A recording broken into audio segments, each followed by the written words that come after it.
بسم اللہ الرحمن الرحیم۔ ہمارا ایک سلسلہ ہے تعارف کتب سیرت۔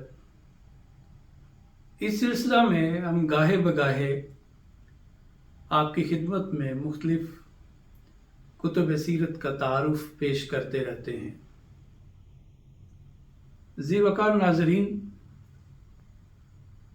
آج جس کتاب کا میں نے انتخاب کیا ہے اس کا تعلق رسول اللہ صلی اللہ علیہ وآلہ وسلم کے معجزات سے ہے۔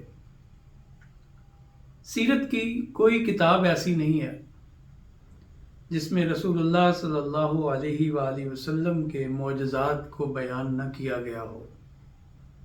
معجزات نبوی سیرت طیبہ کا لازمی جزو ہے، بلکہ یوں کہیے کہ سیرت طیبہ اور معجزات باہم لازم و ملزوم ہیں۔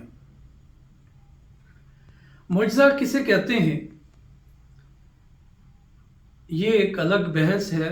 مختصراً یہ بتاتا چلوں کہ معجزہ اس عمل کو کہتے ہیں یا اس خرق عادت امر کو کہتے ہیں جو آپ صلی اللہ علیہ وآلہ وسلم سے تو وہ وقوع پذیر ہوا، لیکن اور لوگ اس کو کرنے سے عاجز آ گئے۔ اللہ تبارک و تعالیٰ نے ہر نبی کو معجزات عطا کیے ہیں۔ معجزات ایک لحاظ سے نبوت کی دلیل ہوتے ہیں، اس نبی کی صداقت کی گواہی دیتے ہیں۔ تو جس طرح باقی انبیاء کو معجزات عطا ہوئے، رسول اللہ صلی اللہ علیہ وسلم کو بھی معجزات عطا ہوئے۔ جس طرح سیرت نگاروں نے سیرت طیبہ پر کتب لکھی ہیں، اسی طرح معجزات کے حوالے سے بھی بہت ساری کتابیں ہمیں ملتی ہیں۔ بعض کتابیں تو ایسی ہیں جو ایک ایک معجزے پر معرض تحریر میں لائی گئی ہیں۔ آج جس کتاب کا میں نے تعارف پیش کرنا ہے، آپ کے سامنے رکھنا ہے، وہ کتاب امام جلال الدین السیوطی رحمۃ اللہ علیہ کی ہے۔ آپ یقیناً امام جلال الدین سیوطی کے نام سے واقف ہیں۔ یہ 849 ہجری میں قاہرہ مصر میں پیدا ہوئے تھے اور ابھی بچپن ہی تھا کہ آپ کے والد کا انتقال ہوا اور یتیمی کی زندگی بسر کی، لیکن تحصیل علم میں وہ لگے رہے اور علوم اسلامیہ کا کوئی ایسا موضوع نہیں ہے جس پر امام جلال الدین سیوطی کی کتاب نہ ہو۔ 911 ہجری میں انتقال ہوا ہے۔ انہوں نے قرآن مجید کی ایک تفسیر بھی لکھی جس کا شمار تفسیر بالمعصور میں ہوتا ہے یا در المنصور کے نام سے، اور علوم القرآن پر ان کی بڑی مشہور اور معروف کتاب ہے الاتقان فی علوم القرآن۔ اسی طرح انہوں نے علوم الحدیث میں بھی کتابیں لکھی ہیں، تدریب الراوی ان کی کتاب ہے۔ لیکن آج جس کتاب کا میں نے آپ کے سامنے تعارف پیش کرنا ہے وہ کتاب ہے جو ان کی الخصائص الکبریٰ کے نام سے مشہور ہے۔ یہ میرے سامنے رکھی ہے۔ اس کتاب کا اصل نام تو ہے کفایت الطالب اللبیب فی خصائص الحبیب صلی اللہ علیہ وسلم، جو الخصائص الکبریٰ کے نام سے مشہور ہے۔ یہ امام جلال الدین سیوطی کی سیرت طیبہ کے حوالے سے اور بالخصوص خصائص النبی اور معجزات نبوی کے حوالے سے یہ کتاب ہے۔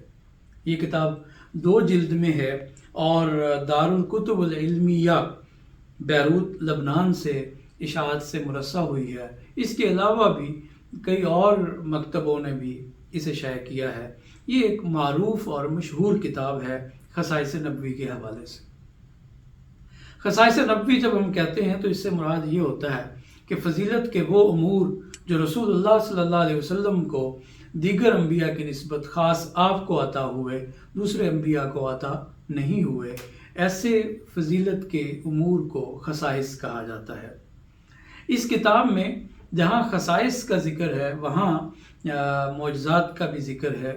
یوں سمجھ لیجئے کہ خصائص اور معجزات کے اعتبار سے یہ سب سے مفصل کتاب ہے۔ اس کتاب کو تصنیف کرنے میں یا اس کا مواد تیار کرنے میں امام جلال الدین سیوطی رحمۃ اللہ علیہ کو تقریباً 20 سال کا عرصہ لگا، اور اس کتاب میں کوئی 1000 سے زائد معجزات اور خصائص کا ذکر ہے۔ تو شاید ہی کوئی اور کتاب ہو جس میں اتنی بڑی تعداد میں معجزات اور خصائص کا ذکر ہو۔ یہ کتاب 2 جلدوں میں ہے اور عربی میں ہے۔ ظاہر ہے کہ عربی سے استفادہ ہر آدمی نہیں کر سکتا، اس سے استفادہ وہی کرے گا جو عربی جانتا ہو۔ اس لیے بر صغیر پاک و ہند کے علم و ادب سے وابستہ افراد نے اس کتاب کے اردو تراجم کی طرف بھی توجہ کی۔ جو سب سے پہلے مجھے اس کتاب کا اردو ترجمہ ملتا ہے وہ معجزات نبی الورا، یعنی اردو ترجمہ خصائص کبریٰ کے نام سے یہ میرے سامنے رکھا ہوا ہے۔ یہ اس کتاب کا سب سے پہلا اردو ترجمہ ہے۔ اس کتاب کے مترجم محمد عبد الجبار خان، جو آصفی نظامی کے نام سے معروف تھے، یہ ترجمہ 1330 ہجری میں اشاعت سے مرصع ہوا۔ یہ دیکھیے، یہ 2 ضخیم جلدوں میں یہ اس بڑے سائز کی کتاب ہے، اور کوئی ایک جلد 700 صفحے کی ہے، تو تقریباً دونوں جلدیں 1400 صفحے کا یہ ترجمہ ہے۔ یہ ترجمہ چونکہ 115 سال پرانا ہے، اور اب اس کی زبان اور اس کا بعض محاورے جو ہے وہ متروک ہو چکے ہیں، اس سے استفادہ کرنا مشکل ہے۔ تو عصر حاضر کا ایک بہترین ترجمہ جو ابھی حال ہی میں ہوا ہے، اور ضیاء المصنفین جو ادارہ بھیرا شریف کا ہے، ان کی زیر نگرانی یہ ترجمہ وجود میں آیا ہے، اور بھیرا کے ہی ایک فاضل ہے علامہ مقبول احمد، انہوں نے یہ ترجمہ کیا ہے، اور علامہ مقبول احمد کا یہ ترجمہ الخصائص الکبریٰ کے نام سے ضیاء القرآن پبلیکیشن سے اشاعت سے مرصع ہوا ہے۔ جس طرح امام جلال الدین سیوطی کی کتاب 2 جلدوں میں ہے، اسی طرح یہ ترجمہ بھی 2 جلدوں میں ہے، اور یہ ترجمہ پاکستان کے علاوہ ہندوستان سے بھی نئی دہلی سے اعظم پبلیکیشن کے زیر اہتمام اشاعت سے مرصع ہو چکا ہے۔ یعنی جو ہندوستان کے لوگ اس کتاب سے، اس اردو ترجمے سے استفادہ کرنا چاہتے ہیں، تو انہیں پریشان ہونے کی ضرورت نہیں ہے کہ جس طرح یہ پاکستان سے بھی مطبوع ہے، اسی طرح وہاں ہندوستان سے بھی مطبوع ہے۔ ہم بات کریں معجزات کی کہ ان معجزات کے ذکر کا کیا فائدہ ہوگا اگر آپ امام سیوطی کی الخصائص الکبریٰ کا مطالعہ کرتے ہیں، تو آپ کو اس سے کیا فوائد حاصل ہوں گے۔ اس کا ایک فائدہ، اگر اس کو غیر مسلم پڑھے گا تو رسول اللہ صلی اللہ علیہ وسلم کی عظمت اس کے دل پہ بیٹھے گی، وہ آپ کے خصائص اور معجزات کا مطالعہ کرے گا، تو امید ہے کہ اس کا اسلام کی طرف رجحان بڑھے گا اور اسے اسلام کی توفیق حاصل ہوگی۔ اس کتاب کو ہم پڑھیں گے تو ہمارے ایمان میں مزید اضافہ ہو جائے گا، رسول اللہ صلی اللہ علیہ وسلم کی عظمت ہمارے دلوں میں رقم ہو جائے گی جب ہم پڑھیں گے کہ رسول اللہ صلی اللہ علیہ وسلم کو ایسے ایسے معجزات عطا ہوئے کہ جیسے آپ کی انگلی مبارک سے پانی کا چشمے کا جاری ہونا، آپ کے حکم سے چاند کا 2 ٹکڑے ہو جانا، آپ صلی اللہ علیہ وسلم کی حکم کی اتباع میں درخت کا چیرتے ہوئے رسول اللہ صلی اللہ علیہ وسلم کی خدمت میں حاضر ہو جانا، کنکریوں کا آپ صلی اللہ علیہ وسلم کی رسالت کی گواہی دینا، اور بادل آسمان میں بالکل موجود نہ ہوں اور بارش کے کوئی آثار نہ ہوں، لیکن رسول اللہ صلی اللہ علیہ وسلم کے دعا کے لیے ہاتھ اٹھانے سے بارش کا فوراً برسنا، اس طرح کے معجزات اور بھی معجزات آپ صلی اللہ علیہ وسلم کے جب ہم اس کتاب سے پڑھیں گے